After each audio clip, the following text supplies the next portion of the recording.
오늘 본문은 두 가지 주제가 있습니다.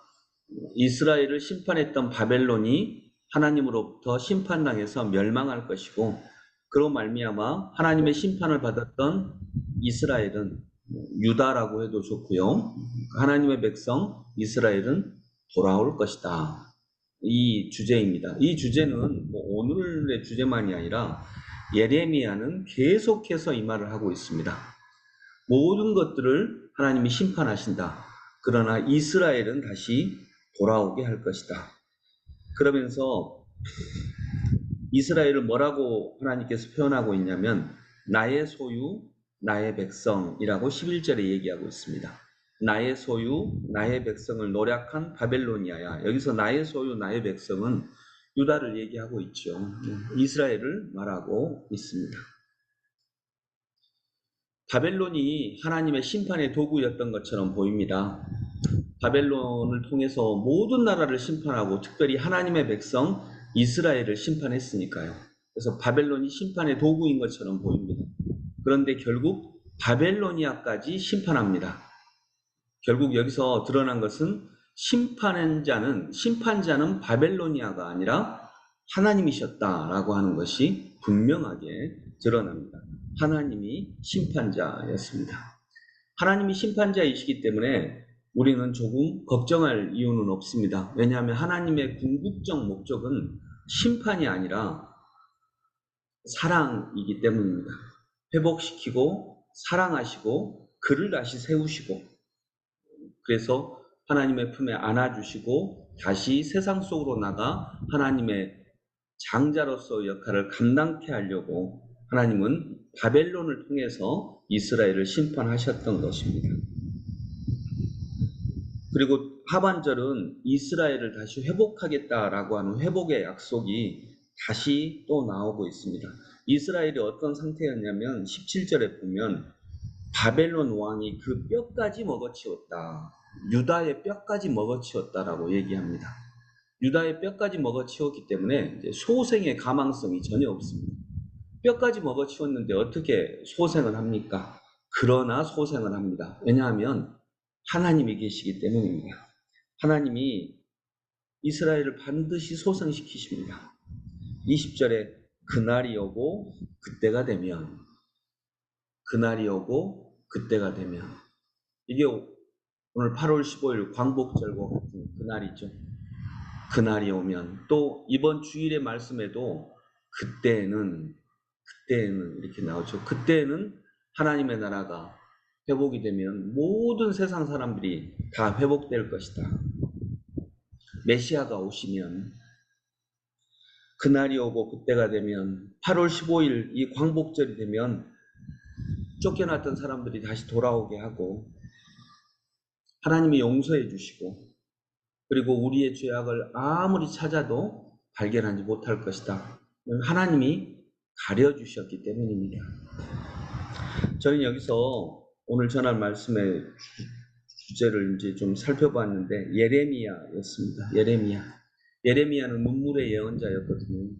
하나님께서 예레미야를 쓰셔서 그렇게 했지만 예레미야는 눈물의 예언자였습니다. 그 눈물은 누구를 위해서 흘렸냐면 유다 백성을 위해서 흘렸습니다. 그런데 정작 또 예레미야를 가장 고통스럽게 한 사람들이 바로 유다 사람들이었습니다. 그를 감옥에 보냈고요. 그의 말을 절대로 듣지 않았고 핍박했고 매를 때렸고 곧 죽을 위험으로까지 몰고 갔던 사람들은 전부 다 유다 백성들이었습니다. 그런데 하나님은 계속해서 유다 백성들에게 사랑을 전하라고 예레미야에게 말합니다. 너희들을 다시 하나님이 회복하시겠단다. 너희들을 다시 사랑하시겠단다. 이렇게 하시면서 다시 유다 백성에게 하나님의 말씀을 전하고 하나님의 사랑을 전합니다. 예레미야의 마음이 좀 느껴집니다. 예레미야도 때로는 하나님의 사랑을 전하기 싫었을 것 같습니다. 정말 많이 고생했거든요. 정말로 많이 고통스러워했거든요. 그 고통의 근원이 전부 다 하나님에서 떠나간 유다 백성들이 하나님의 말씀을 전하는 예레미야를 미워하고 매 때리고 감옥 보내고 죽음의 위협에까지 이렇게 몰아갔거든요. 그런데 하나님은 끝까지 그 예레미야에게 유다 백성을 내가 다시 회복하겠다. 유다 백성을 내가 다시 사랑하겠다. 내가 용서하겠다. 그리고 돌아오게 하겠다. 이 말씀을 끝까지 가서 전하라고 말씀하십니다. 듣지도 않는데. 근데 예레미야가 이 말씀을 받았을 때 예레미야의 마음이 어땠을까요? 그토록 평생토록 자기가 아무리 말해도 듣지도 않고 오히려 자기를 핍박하고 맷때리고 감옥 보내고 때로는 죽음의 위협 앞에 끌려가게 하고 이집트로 끌고 가고 너무나도 많은 고통스러운 일들을 당하게 한 사람들이 바로 유다 사람들이거든요. 그런데 하나님은 계속해서 예레미야에게 내가 유다 백성을 사랑한다라고 하는 말을 전해라고 하십니다. 저는 생각해 봅니다. 예레미야가 전하고 싶었을까? 저 같으면 뭐 전해라고 하면 이제 때로는 두렵기도 하고 그래서 전하긴 전하겠지만 전하기 싫었을 것 같습니다. 그리고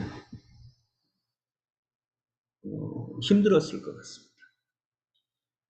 이스라엘 백성들에게는 오늘 하나님의 말씀이 사랑의 말씀, 너희들을 다시 회복하겠다라고 하는 희망의 말씀이 선포되는데 그 희망의 말씀마저 예레미야 개인에게는 고통일 수도 있겠다라고 하는 생각이 들었던 것입니다. 우리 독립운동한 오늘 광복절 맞이해서 독립운동을 한 사람들이 우리 독립운동 후손들이 독립된 조국에 와서 또 온전한 대접을 받지 못하고 있거든요. 가난한 사람이 훨씬 많거든요. 그리고 어떤 사람들은 외국에서 들어오지도 못했습니다.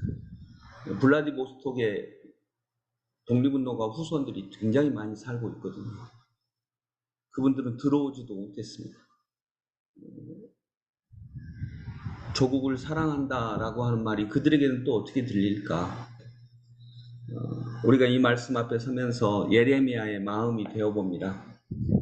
내가 전하기 싫고 내가 전하고 싶고 이걸 떠나서 하나님이 전하라고 하실 때에 또 그 말씀을 그대로 수행한 예레미야. 자기 개인적 감정과는 별도로 그 말씀 그대로 따른 예레미야. 이 예레미야가 있기 때문에 이스라엘은 다시 회복됩니다. 예수님도 그러셨죠. 끊임없이 자기를 죽이는 또 십자가에 못 박는 사람들을 위해 주님 저들을 용서하여 주십시오. 사랑하셨다라고 하는 거죠.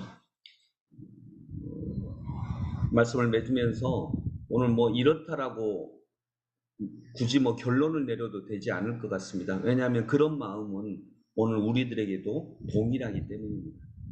예레미야, 오늘 이스라엘에게 회복의 말씀을 전하고 있는 예레미야.